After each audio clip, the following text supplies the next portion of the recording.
안녕하세요. 오래전 이혼의 아픔을 겪고 지금은 제 2의 인생을 살고 있는 여자입니다. 어차피 사는 인생 해보고 싶은 거 다 해보고 즐기면서 살자고들 하시죠?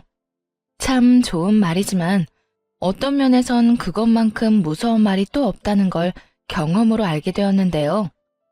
자신의 처지는 생각지도 않고 해보고 싶은 일은 뭐든 다 하고 살던 인간들을 가족이라는 테두리 안에 둔 적이 있었어요.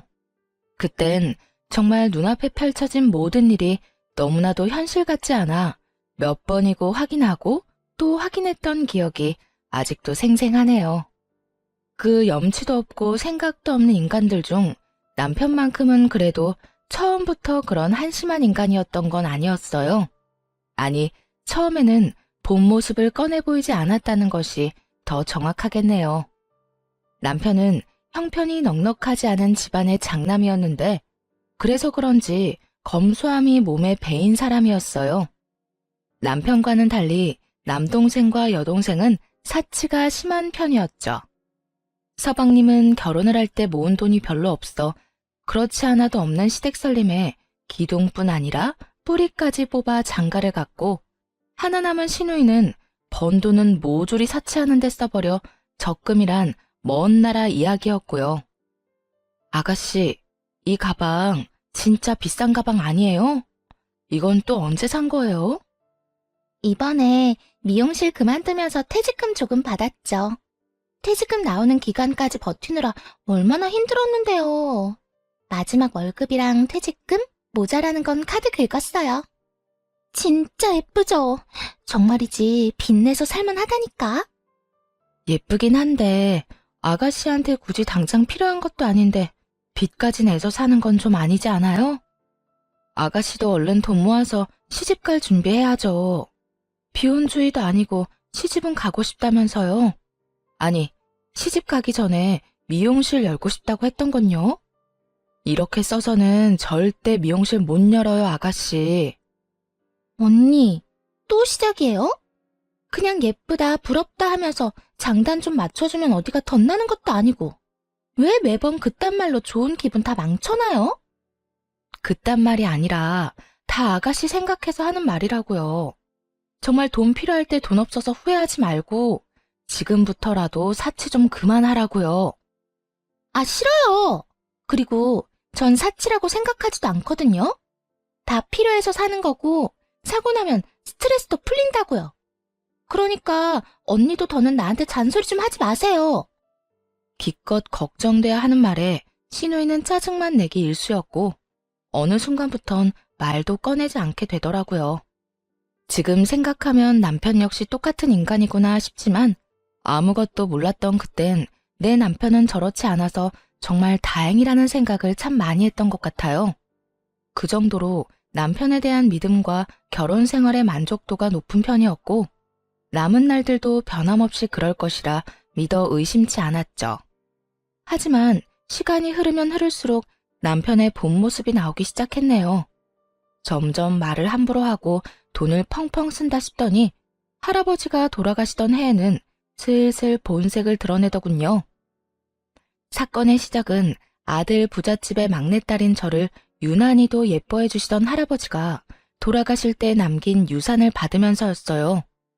할아버지는 평생 모은 재산이 꽤 있으신 편이었는데 오빠 3명에겐 현금을 그리고 저에겐 땅을 남기셨다고 하시더라고요. 시골이긴 하지만 꽤 큰 평수의 땅 말이에요. 막상 땅을 받은 당사자인 저는 그저 슬픔에 젖어 그런가 보다 하는데 상관도 없는 남편이 화를 내기 시작했어요. 할아버님은 당신을 예뻐하신 게 맞긴 맞아? 당신은 옆에서 다 지켜봐 놓고서도 몰라? 그런데 그건 갑자기 왜 물어? 예뻐했다고 하기엔 물려주신 게 너무 이상하잖아. 형님들은 다 현금으로 주고 당신만 땅이란 게 말이나 돼? 제일 예뻐하는 손녀한테 돈을 몰아주고 손자들한테 땅을 나눠주던가 하셨어야지. 이게 뭐야? 돈도 안 되는 구석진 시골 땅, 값어치도 없고 가지고 있으면 돈만 잡아먹는 골칫덩이 땅이잖아. 돌아가시는 그 순간까지 저를 생각하며 남긴 땅을 저딴 식으로 말하니 화가 나더라고요. 이 사건이 있기 전까진 점점 변해가는 남편의 모습을 보며 그럴 수도 있다. 사는 게 팍팍해서 그런 것이라고 이해하려 애썼는데 더는 이해하고 싶지도 않은 심정이었죠.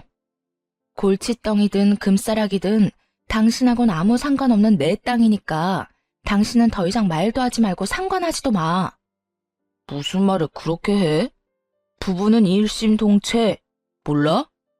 당신 재산이 곧 내 재산이고 너무 손해가 큰 것 같길래 안타까워서 한 말인데 그걸 그렇게 말하면 내가 얼마나 섭섭하겠어? 부부는 일심동체라는 말은 돈에만 한정된 말인가 봐. 나는 마음이 너무 아파서 재산 이런 건 생각도 안 나는데 당신은 오로지 돈 하는 걸 보니 말이야. 그리고 난 당신이 그렇게 무시하는 할아버지 유산 당신이랑 나눠 쓸 생각도 없어. 그러니까 머리 아프게 괜히 비교하고 계산할 필요도 없어. 참나. 생각해서 말해줘도 이러니까 내가 무슨 말 하겠어. 그리고 나도 그 값어치도 없는 땅 나눠준대도 안 해. 이거 왜 이래? 그래. 그러면 서로 걱정할 필요도 없고 더는 할아버지 유산 이야기 나눌 필요도 없는 거 맞지? 앞으로 내 앞에서 땅 이야기 꺼내지도 마. 그래. 더럽고 치사해서 내가 땅 이야기는 절대 안 한다. 됐어? 이렇게까지 땅 이야기는 절대 하지 않는다고 하던 남편. 저에게 하지 않는 대신 시모에게는 다 말한 모양이더라고요. 장례식을 치르고 집에서 슬픔에 젖어 있는데 목까지 붉어진 시모가 집으로 찾아왔으니까요. 어머님? 무슨 일이세요? 무슨 일이겠니? 네 할아버지 진짜 곱게 돌아가신 건 맞아? 돌아가시기 직전에 치매 걸리신 거 아니니? 네? 치매라뇨. 갑자기 찾아와서 그게 무슨 막말이에요? 내가 지금 막말 안 하게 생겼어? 살아생전 그렇게 예뻐하던 손녀한테 하필 그 돈도 안 되는 땅을 물려줬다는데 이게 치매 말고는 어떻게 설명되겠니? 네 오빠들은 전부 돈 줬다며. 당장 필요한 돈을 너한테 줬어야지. 유언장 확인해 봤니? 혹시 네 오빠들이 장난질 친 거 아니야? 들으면 들을수록 시모의 밑바닥이 보이는 것이 저것밖에 안 되는 인간을 시어머니라고 생각하고 살았나 싶더라고요. 이 상황을 만든 남편에 대한 실망감은 덤이었고요. 한편으로는 시모가 제 앞에서 젖 따위로 굴 수 있는 것도 제가 평소에 만만하게 보여서 그런가 하는 생각도 들었네요. 더는 할아버지에 대해 저딴 식으로 말하지 못하게 매운맛을 확실하게 보여주기로 마음먹었죠. 남편이나 어머님이나 계속 값어치 없는 땅이다, 골칫덩이 땅이다 하는데 시댁엔 남편한테 이런 땅이라도 물려줄 재산이나 있나요? 아니, 굳이 땅이 아니라도 뭐 득될 만한 뭐라도 물려줄 게 있어요? 물려줄 거라고는 아무것도 없으면서 왜 제가 받은 유산을 두고 이렇게 큰 소리 치는지 전 이해가 안 되네요. 그리고 저희 오빠들 그런 사람들 아니에요. 물려주신 돈 말고도 먹고 살 만큼은 다들 벌고 산다고요. 너 지금 우리 집 무시하는 거니? 그까지 땅 넓기만 넓지 처분하면 얼마 되지도 않는 거는 알고 무시하는 건지 모르겠네. 나 같으면 그딴 땅 물려주지도 않아. 그냥 기부하고 말지. 그딴 것도 유산이라고 물려준 네 할아버지나 그딴 걸 받았다고 이렇게 고개 빳빳이 들고 큰 소리 치는 너나 참 알만하다 알만해. 아, 그러세요? 그런데 어머님, 그런 말은 물려줄 땅이나 가진 뒤에 하세요. 그래야 어머님이 지금 한 그 말이 제 가슴에 조금이라도 와닿지 않겠어요? 갖은 수를 써도 꿈쩍도 하지 않는 저를 보며 먼저 약이 바싹 올라버린 건 시모였죠. 시모는 저의 도발에 몸까지 부들부들 떨며 화를 내기 시작하더군요. 사람을 무시해도 유분수지. 네가 뭔데 우리 집을 무시해? 그리고 네가 우리 집에 땅이 있는지 없는지 어떻게 알아? 우리 집에도 네가 모르는 재산이 있어. 이거 왜 이래? 빚도 재산으로 친다면 제가 모르는 재산이 있긴 하겠죠. 그리고 먼저 무시하고 시비 건 건 제가 아니라 어머님이라고요. 그렇지 않아도 슬픈 사람 붙잡고 재산 이야기나 하질 않나. 돌아가신 분 욕 보이질 않나. 뭐 하시는 거예요? 입장 바꿔서 어머님 같으면 가만히 있을 수 있겠어요? 저요, 어머님이 이렇게 하지 않으셔도 기운 없어요. 그러니까 용건 남았어도 오늘은 그만하고 돌아가세요. 여기서 더 하면 저 진짜 선 넘을 것 같거든요? 그렇게 되면 제 입에서 영 끈차는 말밖에 나올 말이 없을 것 같은데 그런 상황은 저도 어머님도 원하지 않잖아요. 그러니까 지금 돌아가 주세요. 할 말이 많아 보이는 시모는 영 끈차는 말까진 듣고 싶진 않았는지 애꿎은 입만 잘근잘근 씹어대며 돌아가더라고요. 입산 아들만큼 입산 시모는 돌아가는 길에 저와 있었던 모든 일을 남편에게 말했고 남편과의 2차전이 또 시작되었죠. 진짜 해도 해도 너무한다. 어떻게 우리 엄마한테 그딴 식으로 말할 수가 있어? 물려줄 땅이라도 가지고 말하라고? 빚도 재산이면 재산이 있어? 당신 진짜 제정신이야? 우리 엄마 당신 시어머니야. 그냥 좀 아는 옆집 아줌마 아니라고. 당신 말 한 번 잘했네. 차라리 그냥 좀 아는 옆집 아줌마였다면 나도 그렇게까지 말하진 않았겠지. 어떻게 시어머니나 된다는 사람이 그렇지 않아도 힘든 며느리한테 할아버지가 돌아가시기 전에 치매 걸린 게 아니냐. 그딴 땅을 물려준 걸 보면 제정신 아닌 게 분명하다. 이딴 말을 해?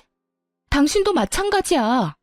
당신 그 이야기 꺼내지도 말랬더니 그 사이에 당신 엄마한테 가서 다 일러? 그딴 땅 필요 없다고 하더니 왜 그딴 말을 전해서 사람 힘들게 해? 내가 내 입으로 내가 말한다는데 그것도 허락받고 해야 하냐? 그리고 우리 엄마도 오죽했으면 그렇게 달려와서 그런 말까지 했겠어. 글쎄 난 괜찮다니까?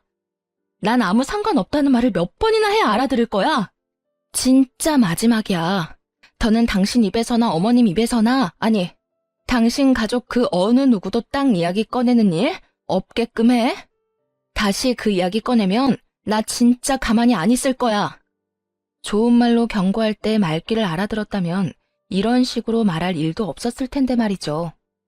남편은 결국 제 입에서 저런 말까지 나오게 만들더군요. 그렇게 서로에게 상처만 남긴 채 싸움은 끝이 나고 한동안 남편과는 서먹한 시간을 보내게 되었습니다. 답답하지 않았다면 거짓말이었죠. 그때까지만 해도 그저 실망감이 있었을 뿐 남편을 사랑하는 마음은 남아있는 상태였으니까요. 서먹한 시간이 지나고 조금씩 서운했던 마음도 풀리고 슬슬 평소의 모습으로 돌아와 일상을 되찾을 때쯤이었어요. 그저 화해하려고 잘해준다고 하기엔 조금 과할 만큼 남편이 잘해주기 시작하더군요.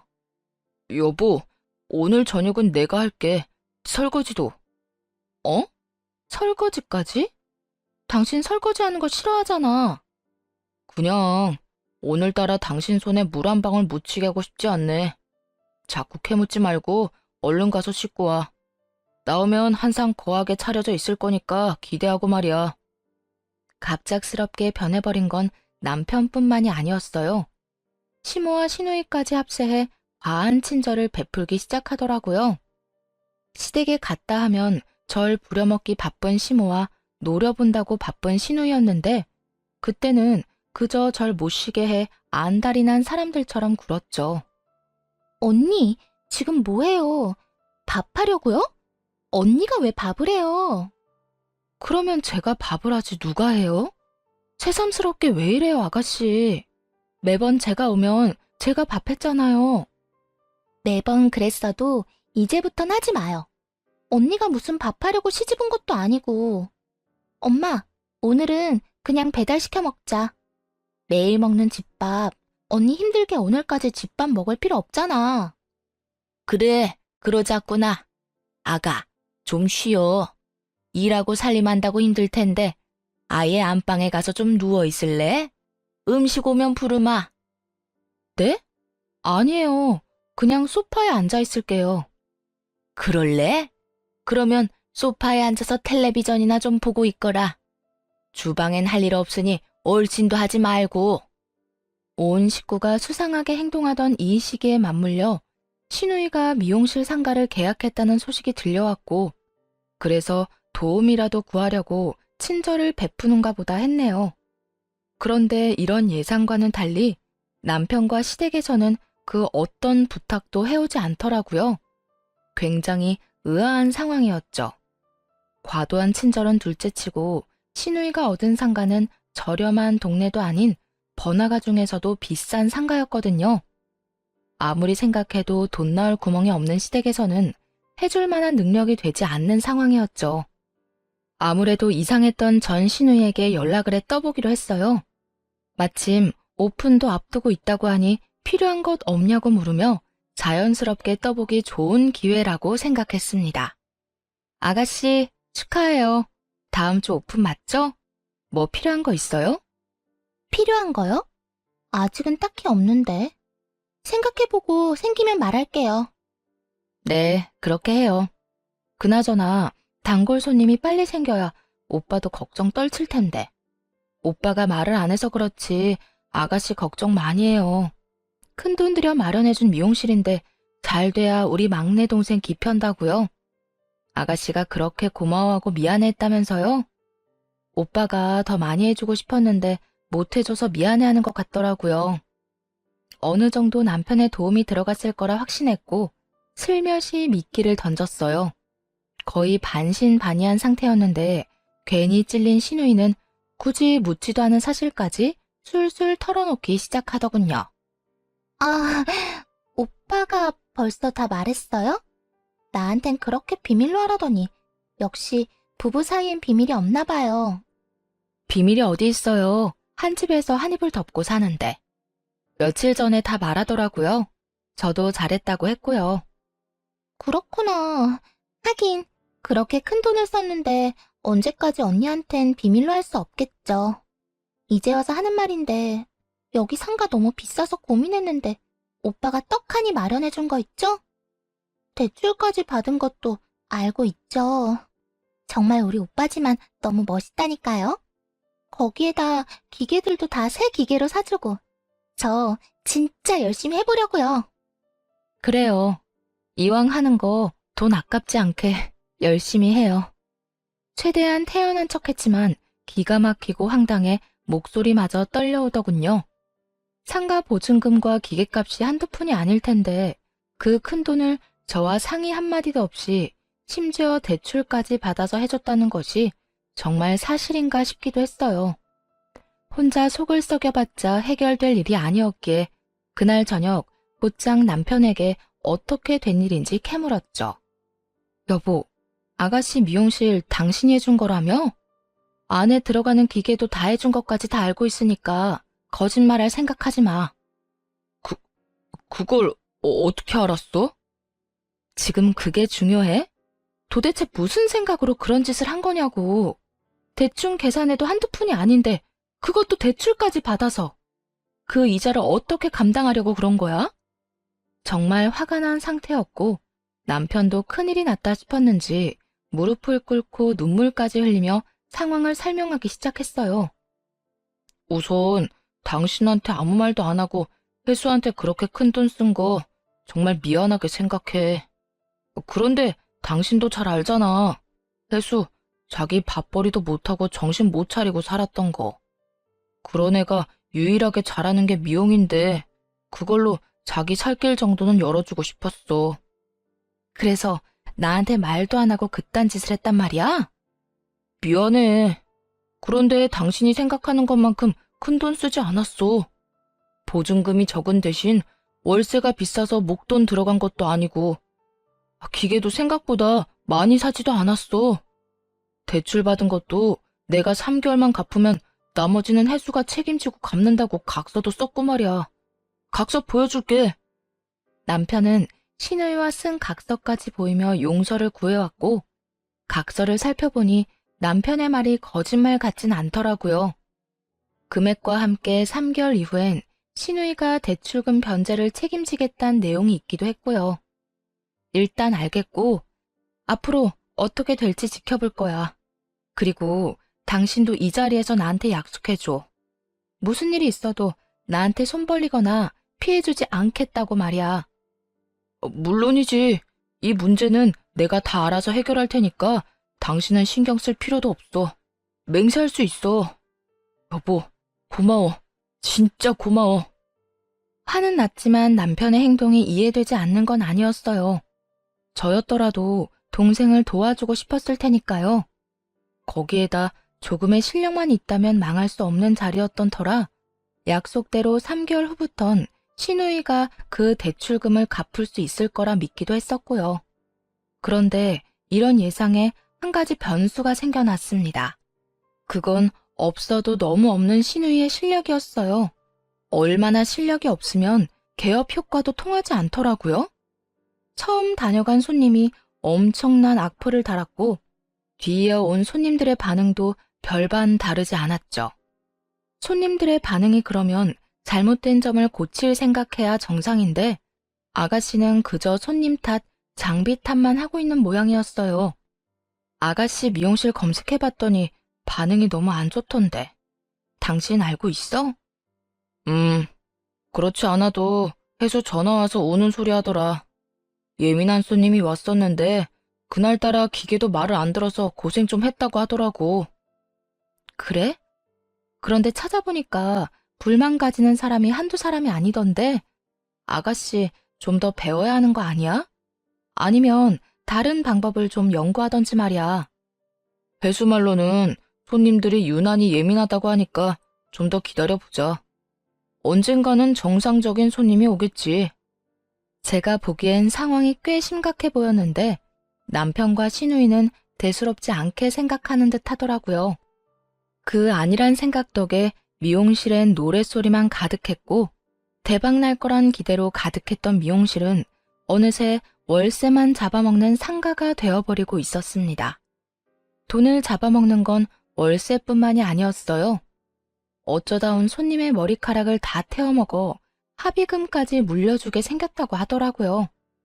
남편의 말을 들어보면 그나마 실력은 있다고 들었는데 도대체 그 실력으로 어떻게 미용실 열 생각을 다 했나 싶을 정도로 최악인 실력이었죠. 월세 낼 돈도 없는 시누이인데 합의금을 어떻게 마련하려나 했더니 역시나 남편이 해줬더라고요. 어려운 동생을 도울 수는 있다고 생각해요. 하지만 제가 화가 난 포인트는 선 도움, 후 통보로 일관하는 남편의 행동이었죠. 정확히는 통보도 아니었어요. 생활비 통장에서 갑자기 큰돈이 빠졌길래 닥달하니 그제야 말을 하더라고요. 여보, 이 돈 어디에 썼어? 현금으로 빼갔는데 뭘 산 거야? 아니, 그게 해수 합의금 해줬어. 당신 얼마 전에 나한테 무릎까지 꿇고 빈 거 기억 안 나? 그때 나한테 뭐라고 그랬어? 다신 이런 일 없을 거라며. 그렇게 큰 금액도 아니고 워낙 급한 상황이라 나도 어쩔 수가 없었어. 아무리 급해도 말을 했어야지, 말을. 당신이 계속 이런 식이면 내가 당신을 어떻게 믿어? 이제 시댁에 무슨 일 생길 때마다 당신이 다 해결해줬다고 생각하고 내가 당신 추궁하고 그렇게 피곤하게 굴어도 당신은 상관없는 거야? 그건 아닌데 나도 정말 급했다고. 당신 말대로 불과 얼마 전에 그런 일이 있었는데 내가 오죽 급했으면 당신한테 말도 못하고 돈부터 해줬겠어. 언제 들켜도 이상하지 않은 생활비 통장에서 돈 빼내면서? 그냥 좀 이해해주면 안 돼? 혜수도 나도 당신한테 말을 제대로 못해서 그렇지 요즘 힘들어. 장사는 마음처럼 잘 되지도 않지. 그런 와중에 손님한테 합의금도 해줘야 하지. 월세는 달마다 나가지 미칠 지경이라고. 남편은 도리어 큰 소리를 치며 하소연을 하기 시작했어요. 눈물까지 흘리며 용서를 구할 땐 불쌍하기라도 했지. 그땐 정말 한 대 올려붙이고 싶더라고요. 이런 심정을 대변하듯 제 목소리 역시 남편 못지않게 높아지고 있었죠. 그게 내 탓이야? 그게 내가 잘못한 일이냐고. 왜 내가 버리지도 않은 일 때문에 매번 이렇게 스트레스를 받아야 하냐고. 그리고 당신은 도대체 뭘 믿고 돈을 그렇게 쓰는 거야? 돈이 막 흘러 넘쳐? 아무리 아가씨 일 때문이라도 이건 해도 해도 너무하잖아. 그만 좀 해라, 그만 좀. 입장 바꿔서 당신 동생이 해수 입장이면 당신은 가만히 있을 수 있어? 아니잖아. 당신도 도와줬을 거잖아. 나도 그런 생각이 들어서 아가씨 미용실 해줬다고 했을 때 그냥 넘어간 거였어. 그런데 지금은 상황이 다르잖아. 그땐 희망이라도 있었지. 지금 아가씨 미용실에 무슨 희망이 있어? 하루라도 빨리 문 닫고 정리하는 게 득인 상황에 머리 감기는 알바까지 쓰고 그게 뭐 하는 짓이냐고. 그래, 당신 잘났다 잘났어. 셈이 빨라서 참 좋겠다. 그렇게 잘난 당신은 그냥 신경 쓰지 마. 앞으로 나도 생활비에는 손도 안 대고 내가 알아서 다 해결할 테니까. 더는 하고 싶은 말도 없었어요. 아니, 아예 말 자체를 섞고 싶지 않은 심정이었죠. 싸움만 시작했다 하면 저딴 식으로 상관 말라 하니 하고 싶은 말도 쏙 들어가지 않겠어요? 그저 남편을 노려보았고 남편은 방으로 들어가 버리더군요. 그리고 이틀 뒤 남편 놈이 갑자기 무릎을 꿇고 빌기 시작하더라고요. 여보, 그땐 내가 너무 미안했어. 나도 여러 가지 일로 스트레스 쌓인 상황에서 당신이 그렇게 몰아세우니까 순간적으로 이성을 잃었었나 봐. 내 속마음은 그게 아닌데 자꾸만 마음과는 전혀 다른 말이 나와서 나도 그만해야지 했는데 멈춰지지 않았어. 내가 진짜 미쳤었나 봐. 다신 그러지 않을게. 이틀이 지난 뒤라 흥분도 많이 가라앉은 뒤였고 바로 자존심도 다 버리고 숙이고 들어오는 남편을 보니 이번엔 정말 반성했겠지 싶기도 했어요. 정말 반성한 거 맞긴 해? 또 말로만 미안하다, 다신 그러지 않겠다 해놓고 나 몰래 또 사고 치는 건 아니냐고. 아니야, 절대 안 그래. 이제 혜수도 절대 사고 안 친다고 나한테 약속도 했고 손님 머리하면서 딴 생각 절대 안 한다고 했어. 거기에다 손님 없을 때 영상 찾아보면서 공부도 하더라니까. 이제 정말 그런 일 없어. 만약 그런 일 생겨도 스스로 해결하라고 딱 못 박았어. 내가 정말 미안해. 다른 건 몰라도 저지른 잘못에 대한 인정은 빠르다고 생각하며 마지막이란 마음으로 남편을 용서하고 넘어갔습니다. 그런데 이러한 남편의 모든 행동엔 다른 의도가 있었더라고요. 추악한 진실에 한 발짝 가까이 다가가게 된 건 우연히 보게 된 남편의 카톡에서부터였어요. 잠금 화면 위로 뜬 카톡은 신우이가 보낸 것이었는데 내용이 좀 이상하더라고요. 오빠, 땅값 또 올랐던데 봤어? 시댁에 가진 땅이 없는데 땅이라고 하니 자연스럽게 할아버지가 물려주신 그 땅이 떠오르더라고요. 여러모로 이상했기에 남편이 자는 사이 남편의 휴대전화를 보았고 신우이와 나눈 카톡엔 정말 상상치도 못한 내용들이 줄지어 나오더군요. 골칫거리라고 무시했는데 거기에 골프장이 들어올 거라 누가 상상이나 했겠어? 진짜 대박이야, 대박. 그까짓 몇 푼 안 되는 현금이랑은 비교도 안 될 금액이라니까. 그러니까 언니 할아버지 진짜 대박이야. 결과적으론 금싸라기 땅을 깔고 있다가 언니한테 물려준 거 아니야. 앞으로 오빠 언니한테 잘해. 며칠 전에 싸운 건 잘 풀었지? 그럼. 야, 이 오빠 또 무릎 꿇고 빌었다. 저번에 네 미용실 때도 꿇고 이번에 네 합의금 해줬다고 꿇고 내 무릎이 동생 때문에 나만 알지 모르겠다고. 그때 네가 입만 함부로 안 놀렸으면 대출한 건 끝까지 비밀로 하려고 했는데 너 때문에 사사건건 다 보고하면서 살게 생겼어. 난 오빠가 다 말했다는 듯이 떠보니까 홀라당 넘어갔지. 그래도 나 땅값 오르는 거 믿고 대출했다는 말은 안 했다. 그건 오빠가 나 칭찬해줘야 해. 그래, 잘했다, 잘했어. 너 진짜 그것까지 말했으면 네 미용실은 문 열기도 전에 간판 내렸어야 했어. 어쨌든 앞으로도 말 조심해. 네 언니는 땅에 신경도 안 쓰는지 땅값 오르는지도 모르는 것 같은데 지금 살살 잘 꼬셔서 땅 팔 때 한몫 크게 떼오려면. 알겠어. 조심할게. 이렇게 속이고 있다는 사실만으로도 이혼 사유는 차고 넘치는데 더 큰 이혼 사유가 신우이의 카톡 바로 아래에 자리하고 있더라고요. 그건 바로 신우이의 가게에서 일하는 알바생과의 대화 내용이었죠. 오빠, 오늘도 나 보러 올 거지? 당연하지. 이제 혜수도 다 알아서 눈치 볼 필요도 없으니까 시간 될 때마다 갈게. 아니, 시간 없어도 우리 은미 보러 갈 거야. 너무 좋다. 원장님이 혹시라도 반대하면서 나 내쫓으면 어쩌나 했는데 생각보다 환영하는 분위기더라. 회수 집사람 별로 안 좋아해. 지금은 그냥 뜯어먹을 게 있으니까 살살 기는 척 하는 것뿐이지. 나보다 집사람 더 싫어하는 게 해수일걸? 정말? 어쩐지 오빠 와이프 이야기만 나오면 원장님 표정이 안 좋더라. 어쨌든 오늘 저녁에도 와서 마감 도와줘. 오빠 안 오면 나 혼자 너무 힘들단 말이야. 당연하지. 이 오빠 가기 전까진 손가락 하나 까딱하지 말고 기다려. 알겠지? 응, 알겠어. 남편 놈은 하다하다 외도까지 저지르고 있었고, 전 빠르게 그 증거들을 제 휴대전화로 옮겼어요. 그리고 다음날 미용실이 잘 보이는 곳에 자리 잡아 잠복을 했고, 저녁이 되자 남편이 자연스럽게 미용실로 들어가 마감을 돕고 셔터맨까지 하는 꼴을 보는데 억장이 무너졌죠. 마감을 끝낸 두 사람은 자연스럽게 상간녀의 집으로 향했고, 그곳에서 12시가 조금 되기 전 남편이 나오더라고요. 최근 들어 야근이 잦다 싶더니 그 이유가 그곳에 있더군요. 이제 남은 것은 이혼, 한 가지뿐이었어요. 남편 놈이 다른 대안을 찾지 못하게 조용히 이혼을 준비해서 남편 회사로 소장을 보냈네요.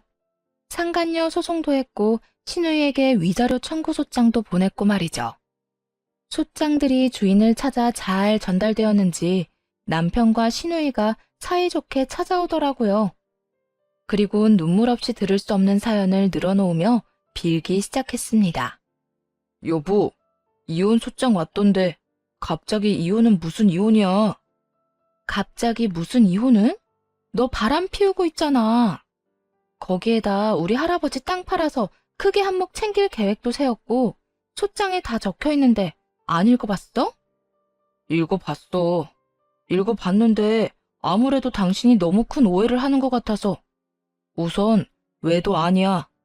난 그냥 혜수가 열심히 하길래 좀 도와주려고 가게 마감 좀 도와준 것뿐이야. 그러면서 알바생이랑 또 친해졌고. 그리고 땅은 가격이 올랐다길래 좀 알아본 것뿐이야. 내가 먼저 알아보고 당신한테 제대로 알려주려고 그랬던 거라고.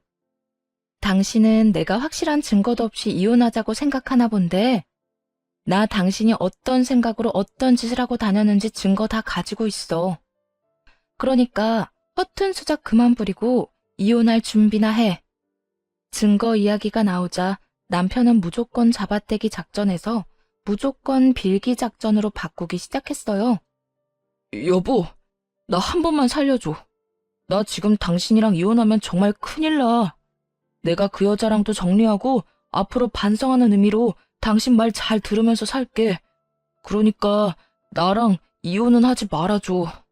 지금 당신이랑 이혼하면 내 대출금이랑 카드빚은 어떻게 해? 언니, 우리 오빠랑 이혼하면 정말 큰일 나요. 그러지 말고 마음 좀 돌려주세요. 위자료 청구한 것도 없던 일로 좀 해주고요. 그렇지 않아도 오빠하고 나 대출금 갚는다고 힘든데 이 돈을 어디서 구해요? 그래 여보. 사람 하나, 아니 둘 살리는 셈 치고 마음 좀 돌리자. 응? 우리가 앞으로 진짜 잘할게. 누가 남매 아니랄까봐 똑같은 표정을 하곤 비는데 정말 꼴도 보기 싫더라고요. 일단 무릎 꿇고 빌면 다 된다고 생각하는 그 착각도 어이없었고요. 두 사람은 무릎만 꿇으면 다 해결된다고 생각하는데 어디 무릎이 다를 때까지 꿇고 빌어봐. 내가 용서해주나. 이제 우리한테 남은 건 이혼이랑 소송뿐이야. 그러니까 구질구질하게 굴지 말고 돈이나 구해서 이혼 준비해. 네 그 소중한 은미한테도 위자료 잘 준비하라고 전해주고. 두 사람은 절규까지 하며 마지막까지 제 바짓가랑이를 붙잡고 빌었지만 저는 들은 척도 하지 않았고 빌다 지친 두 사람은 돌아가더군요. 이제 그 추잡한 꼴은 보지 않아도 된다 싶었는데 이번엔 상간녀가 찾아왔어요. 용건은 별반 다르지 않더군요. 어디서 많이 본 모양새로 빌기 시작했으니까요. 언니, 아니, 사모님, 제가 잘못했어요. 유부남이랑 그런 짓을 하면 안 되는 거였는데 원장님 오빠이기도 하고 이것저것 도와주면서 다가오니까 저로서는 어쩔 도리가 없었어요. 그래서 뭐 어쩌라는 건데. 앞으로 행복해라. 응원이라도 해주길 바래? 아니요, 절대 아니에요. 아니, 사모님 남편이랑은 헤어졌고 다신 안 만날 거예요. 그러니까 소송 좀 없던 일로 해주면 안 될까요? 저 돈 없어요. 하루 벌어 하루 사는 알바생이 그런 돈이 어디 있겠어요. 내가 그런 사정까지 들어줘야 해? 난 절대 그럴 생각 없거든. 그러게. 유부남을 누가 만나래?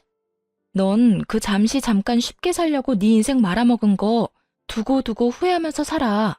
알겠어? 사모님, 그러지 말고 저 좀 불쌍하게 여기시고 한 번만 봐주세요. 사모님 남편 절대 다시는 안 만날게요. 그건 너 알아서 하고 이 집에서 이제 좀 나가주라. 내가 너 따위를 상대할 시간이 없어. 이혼도 해야 하고 위자료도 받아내야 해서 여러모로 바쁘거든. 싫어요. 전 절대 이렇게 그냥 못 돌아가요. 이렇게 된 거 더 잘못될 것도 없고 죽이든 살리든 마음대로 하세요. 끼리끼리 논다고 상간녀도 남편과 다를 것 없는 인간이더라고요. 상간녀는 바닥에 누워버린 채로 떼를 쓰고 있었고 말로 해선 돌아가지 않을 상황임이 분명했죠. 그래서 찬물 한 바가지를 퍼와 상간녀의 얼굴에 뿌렸네요. 이게 뭐 하는 짓이에요? 이제 정신이 좀 드니? 다음에 또 찾아오잖아. 그땐 찬물로 안 끝나. 알겠어? 상간녀를 질질 끌어다 내쫓아버렸고 본격적인 이혼을 진행했어요.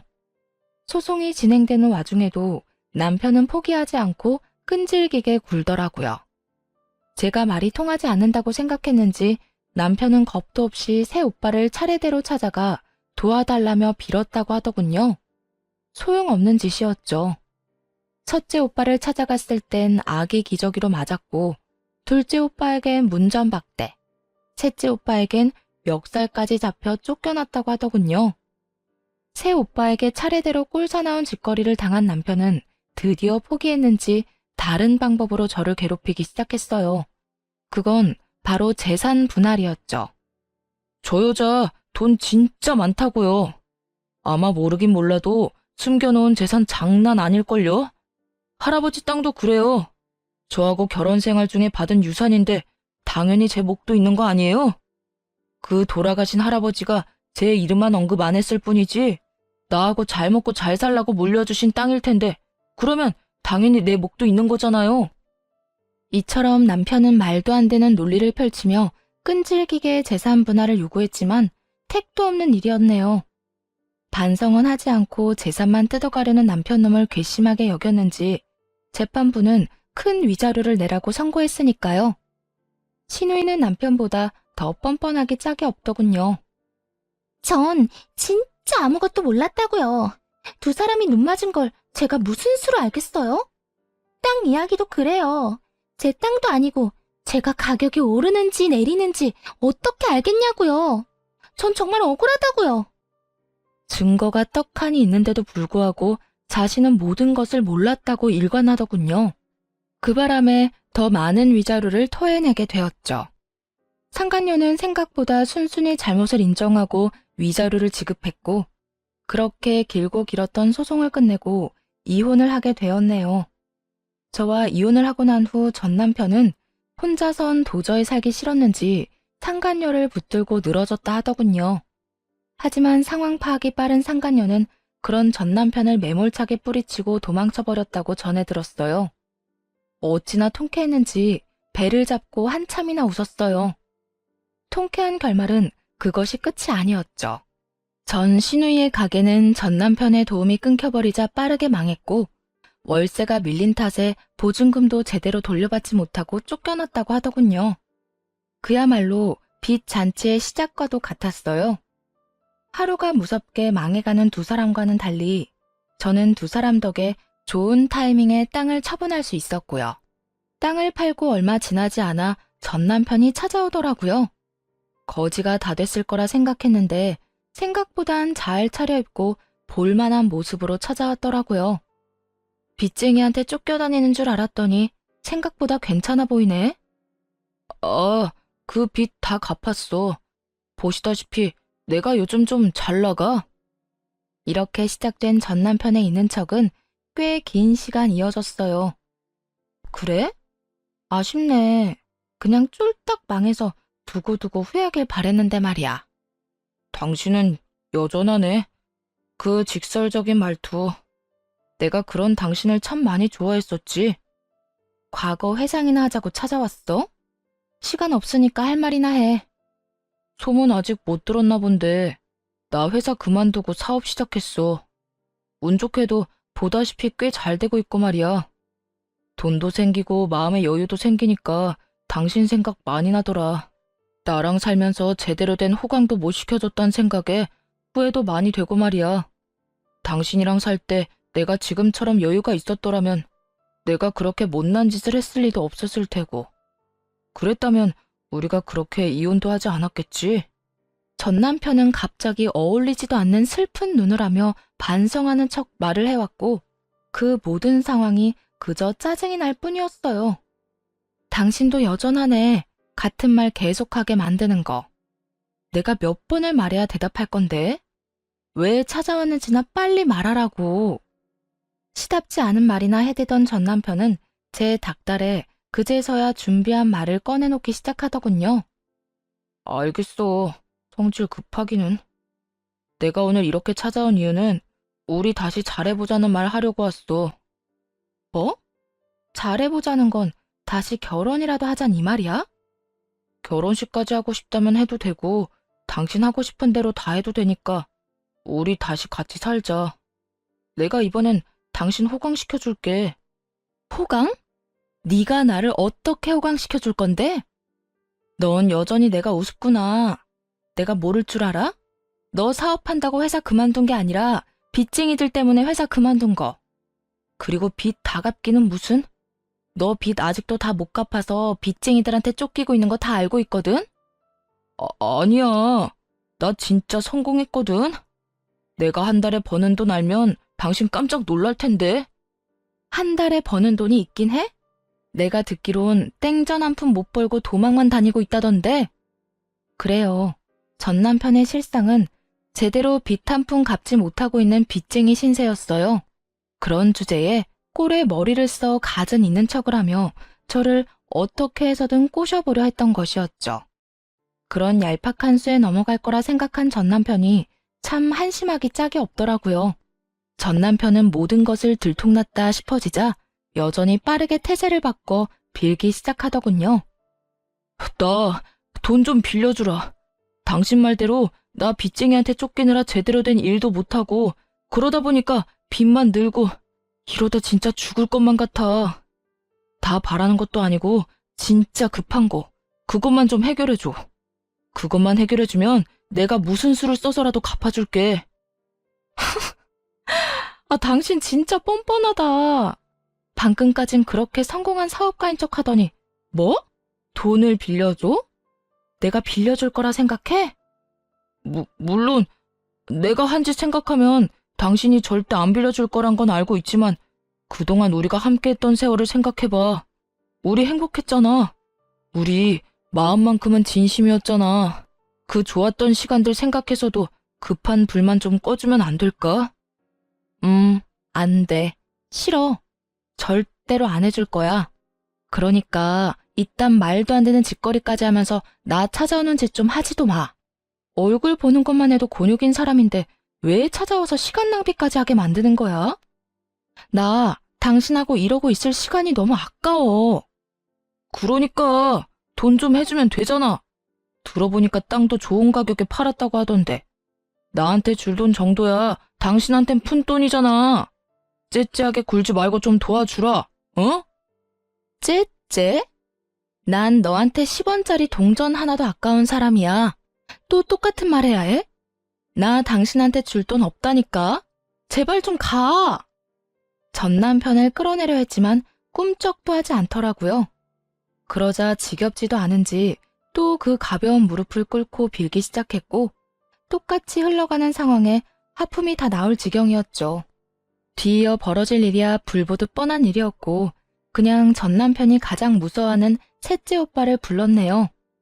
집으로 온 오빠는 바닥에 껌처럼 붙어있는 전 남편에게 득달같이 화를 내기 시작했습니다. 너 이 자식, 여기가 어디라고 찾아와서 내 동생 귀찮게 해? 내가 너 내 동생 앞에 다시는 나타나지도 말라 했지? 길거리에서 마주치더라도 피해 다니란 내 말 못 들었어? 형님, 저 그렇게 미워하지만 말고 불쌍하게 좀 봐주세요. 저 진짜 오갈 데도 없고 불쌍한 처지라고요. 뭐? 불쌍? 진짜 불쌍한 처지가 어떤 건지 한번 보여줘? 오빠는 전 남편에게 다가갔고 오빠가 가까워지자 겁이 났던 전 남편은 불이 나게 도망치더군요. 그 후론 다시 찾아오진 않았고요. 정말 마지막까지 꼴사나웠죠. 그렇게 연을 끊고 사연을 쓰는 지금까지 8년이란 세월이 흘렀네요. 하루를 사는 게 때론 1년보다 길게 느껴질 때도 있었는데 8년이란 시간은 생각보다 빨리 흐른 것만 같은 느낌이에요. 그 짧고도 긴 세월 동안 재혼도 했고요. 지금은 한 아이의 엄마가 되었네요. 저를 새로운 출발선에 서게 해준 사람은 다름 아닌 셋째 오빠의 가장 친한 친구인데요. 혼자 있던 제가 걱정이 됐는지 새언니가 저를 자주 집으로 불렀고 그곳에서 우연히 놀러온 남편을 만나게 되었습니다. 남편은 제게 첫눈에 반했다며 꽤 오랜 시간 오빠를 설득했다고 하더라고요. 결국 그렇게 오빠에게서 제 연락처를 알아내 연락했고 저흰 2년의 연애를 하고 결혼까지 하게 되었죠. 문득 돌싱녀인 저의 어떤 점이 그렇게 좋았냐고 물어본 적이 있어요. 그랬더니 대수롭지 않게 이렇게 말하더군요. 돌싱녀든 아니든 그게 무슨 상관이야. 처음 보는 순간에 다른 사람은 다 안 보이고 자기만 보이는데. 그러면 게임 끝난 거야. 그리고 돌싱녀면 어때? 이혼한 게 무슨 큰 죄도 아니고 하물며 자기가 남의 눈에 눈물 나게 하고 한 이혼도 아니었으니 나한텐 더 상관없었어. 그저 내 눈에 예쁜 자기를 누가 채가기 전에 하루라도 빨리 내 옆에